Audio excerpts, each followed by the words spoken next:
पहलगाम में 27 निर्दोष नागरिकों के नरसंहार की सबसे बड़ी नकली विश्वगुरु यानी मोदी की लापरवाही है।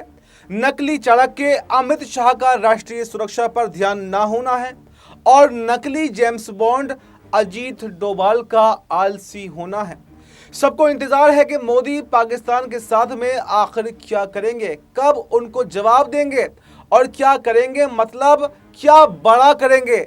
इस समय जो सबसे बड़ा हुआ है वो ये है कि पाकिस्तानियों को भारत छोड़ने के लिए बोल दिया गया है। उच्च आयोग के कर्मचारियों की संख्या कम कर दी गई है और सिंधु जल समझौते को भी रद्द कर देना। बार बार कहा जा रहा है कि हम पाकिस्तान को एक एक बूंद पानी के लिए तरसा देंगे। हम सब चाहते हैं कि इस कायराना हरकत के लिए पाकिस्तान को सबक सिखाया जाए, चाहे वो पाकिस्तान का पानी रोक लेना ही क्यों ना हो। इस पर किसी भी तरह के समझौते की कोई गुंजाइश होनी ही नहीं चाहिए। लेकिन सवाल ये उठता है कि क्या भारत इस समय ऐसी स्थिति में है कि वो पाकिस्तान की तरफ से जाते हुए पानी को रोक सके और इतने बड़े पैमाने पर रोक सके कि 24 करोड़ पाकिस्तानी प्यास से छटपटाने लगे। इसका अगर एक लाइन में जवाब सुनना चाहते हैं तो सीधा सा जवाब है नहीं।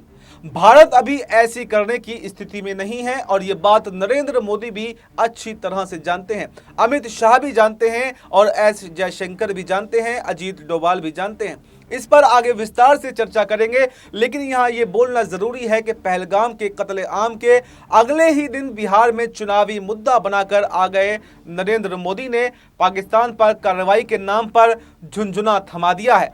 ये बात सच है कि भारत ने पाकिस्तान को बता दिया कि वो दोनों देशों के बीच सिंधु जल संधि को फिलहाल रोक रहा है, लेकिन ये होगा कैसे, इसकी हवा तक नरेंद्र मोदी को नहीं है और 12 साल से वो हिंदू मुस्लिम करने में इतने मशरूफ हो गए हैं, वो ये भूल ही गए कि पाकिस्तान की नकेल कैसे कसती है। खाली भाषणबाजी ना पुलवामा के बाद में सोचा, ना उरी के बाद में सोचा और ना पहलगाम के बाद ही सोच पा रहे हैं। उन्होंने देश के नागरिकों को एक झुनझुना थमा दिया है। अभी तक बस देखिए, गृह मंत्री अमित शाह ने पहलगाम हमले के तीसरे दिन एक बैठक की थी और इसमें जल शक्ति मंत्री CR पाटिल, विदेश मंत्री एस जयशंकर और दूसरे बड़े अधिकारी शामिल हुए। इस बैठक में ये साफ मान लिया गया है कि हम पाकिस्तान का पानी रोकने की स्थिति में नहीं है। सरकार ने यह माना है कि बाकायदा, लिहाजा बैठक में तय किया गया है कि इस फैसले को कैसे जल्दी से जल्दी लागू किया जा सकता है, इस पर विचार करते हैं। अभी जो फैसला हुआ है वो ये है कि नदियों और बांधों से गाद निकालने का काम तुरंत शुरू किया जाएगा। आप समझ रहे हैं, आप ये तैयारी है, इससे पाकिस्तान को आने वाले समय में पानी बहुत मामूली स्तर पर रोका जा सकता है। यानी भारत को थोड़ा ज्यादा पानी मिलेगा और पाकिस्तान को थोड़ा कम पानी मिलेगा, बस यही हो सकता है। लेकिन ये एक आध हफ्ते का काम नहीं है, एक आध महीने का काम नहीं है। गाद निकालना भी सालों का प्रोजेक्ट है।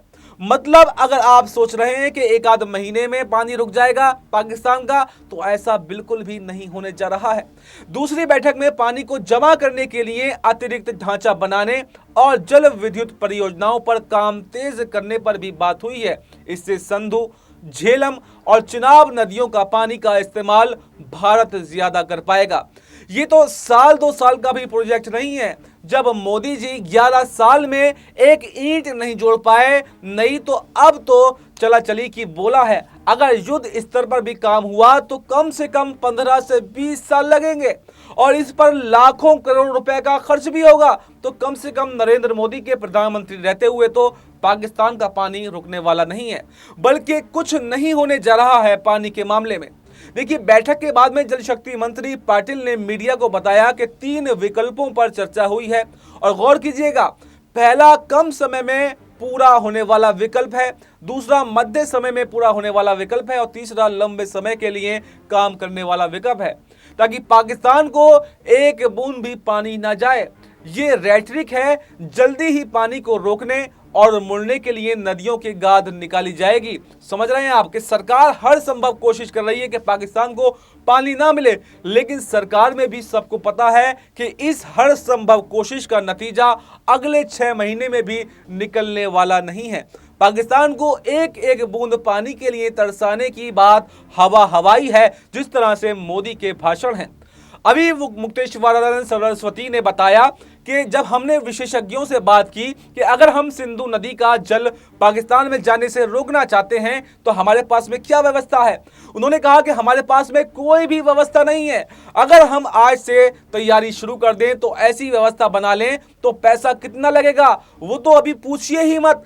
अगर पैसा पर्याप्त भी दे दिया जाए और पैसे के कारण एक दिन भी काम ना रुके तब भी कम से कम 20 सालों का समय लगेगा, तब हम सिंधु नदी का जल रोक पाएंगे। तो ऐसी स्थिति में हम ये कर रहे हैं कि हम सिंधु नदी का जल रोक लेंगे और टेलीविजन के एंकर हमें ये सुना रहे हैं कि बूंद बूंद के लिए तरसेगा पाकिस्तान, एक गिलास शुद्ध पानी नहीं मिल पाएगा पाकिस्तान को, पाकिस्तान की खेती नष्ट हो जाएगी, बिजली नष्ट हो जाएगी, ये हो जाएगा वो हो जाएगा। गजब का जो है तो तमाशा बना रखा है। ऐसा लग रहा है कि जैसे प्यास तो लग रही है लेकिन पाकिस्तान को पानी नहीं मिलेगा। और इधर विशेषज्ञ ये बता रहे हैं कि हमारे पास ऐसी कोई योजना ही नहीं है कि जल्द ही हम पानी को रोक सकें। देखिए, झेलम, चिनाब, ताप्ती, रावी कोई ऐसी नदियां नहीं है कि जिन पर आप रातों रात बांध बना लेंगे या उनकी धारा को मोड़ देंगे या तालाब या झील में उसका पानी भर लेंगे। सच ये है कि अभी भारत के पास में पश्चिमी नदियों के पानी को जमा करने की पर्याप्त क्षमता ही नहीं है। और इससे भी बड़ा सच ये है कि नरेंद्र मोदी कैसे देश को बेवकूफ बना रहे हैं। 1960 में हुए सिंधु जल समझौते के तहत भारत को 3.6 MF पानी जमा करने की अनुमति है आधिकारिक तौर पर, लेकिन भारत के पास इतनी क्षमता भी नहीं है कि वो 3.6 पानी को स्टोर कर सके। अतिरिक्त पानी तो जाने दीजिए, पिछले 11 साल के राज में मोदी ने एक लोटे भर पानी के भंडारण की क्षमता में इजाफा नहीं किया है और भाषणबाजी बड़ी बड़ी है। भारत पश्चिमी नदियों में 20,000 मेगावाट बिजली पैदा कर सकता है, लेकिन इसमें से भारत बामुश्किल तमाम 3,000 मेगावाट बिजली ही पैदा करने की क्षमता हासिल कर पाया है। लेकिन मोदी की पाकिस्तान को नकेल कसने की संभावना देखिए कि मनमोहन सिंह ने ही शुरू की थी। किशन गंगा और रैटल जल विद्युत परियोजना का उद्घाटन करने के अलावा वो एक ईंट भी यहां पर नरेंद्र मोदी नहीं गाड़ पाए हैं। आपको यह भी बता दें कि किशन गंगा जल विद्युत परियोजना 2007 में शुरू हुई थी। उस समय केंद्र में यूपीए की सरकार थी और मनमोहन सिंह जी प्रधानमंत्री हुआ करते थे। यह परियोजना जम्मू कश्मीर के बारामूला जिले में किशन गंगा नदी पर शुरू की गई थी और इसे नेशनल हाइड्रोलिक पावर कॉरपोरेशन को सौंपा गया था। इसी तरह रैट परियोजना का निर्माण कार्य 2013 में शुरू हुआ था। उस समय भी केंद्र में मनमोहन सिंह जी की सरकार थी। यह परियोजना चिनाब नदी पर किश्तवाड़ जिले में फीता काटने के शौकीन नरेंद्र मोदी ने इसे पूरा करने की बजाय जो पहला काम किया वो ये कि 2022 में फिर से इसकी आधारशिला रख दी ताकि इतिहास से पुरानी सरकारों के काम को पोछा मिटाया जा सके। इसका काम आज तक पूरा नहीं हुआ है। चलिए एक बार फिर से उसी सवाल पर आते हैं कि क्या भारत पाकिस्तान की ओर जाने वाली पानी के प्रवाह को आसानी से रोक सकता है? तो फौरी तौर पर इसका संक्षिप्त उत्तर है नहीं। कम से कम उस पैमाने पर तो नहीं, पानी को उच्च प्रवाह के मौसम में कोई प्रभावी कमी ला सके। प्रवाह में देखिए, सिंधु जल समझौते के तहत 6 नदियां आती हैं और इनको सिंधु घाटी की नदियां कहा जाता है। समझौते में इन 6 नदियों को दोनों देशों के बीच में विभाजित किया गया। भारत की 3 पूर्वी नदियां हैं, रावी, व्यास और सतलुज। वहीं पाकिस्तान को 3 पश्चिमी नदियां दी गई हैं, सिंधु, झेलम और चिनाब, और इन्हीं का पानी जो है वो पाकिस्तान में जाता है। लेकिन जानकारों के मुताबिक किसी भी सूरत में अभी हम उस स्थिति में नहीं हैं कि हम पाकिस्तान के पानी को रोक सकें। यानी ये तमाम वादे और दावे जो टेलीविजन स्क्रीन पर आप देख रहे हैं कि एक एक बूंद को तरसेगा पाकिस्तान, ये सिर्फ एक बहकावा है और ये सिर्फ माहौल बनाने की एक कोशिश है कि हमने पाकिस्तान पर बहुत बड़ा एक्शन ले लिया। अगर ऐसा ही कुछ था तो आखिर आप 11 सालों से कहां सो रहे थे?